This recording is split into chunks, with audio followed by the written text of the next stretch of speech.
হলো আসল জেলখানা। কেননা নিজের কষ্টগুলো বিসর্জন দিয়ে হলো ফ্যামিলিকে হ্যাপি রাখার চেষ্টা করে। তারা লাইফে সবকিছু স্যাক্রিফাইস করে।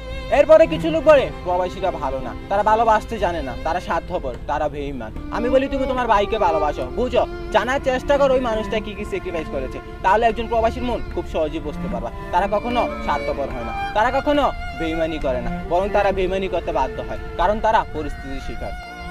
আর যে যাই বলুক না গেল, এই দিন শেষে এই প্রবাসীরাই কখনো আমাদের প্রিয় মানুষ, কখনো আমাদের ভাবা, কখনো ভাই। তাই তো ওপর আল্লাহর কাছে একটাই প্রার্থনা করি, ভালো থাকুক সকল প্রবাসীরা। আর বিশেষ করে আমার ভাই, আজকে প্রায় 3 বছরের কাছাকাছি আপনাকে দেখি না। যখনই আপনার কথা মনে পড়ে তখনই ছুটে যায় অতীতের দিনগুলিতে।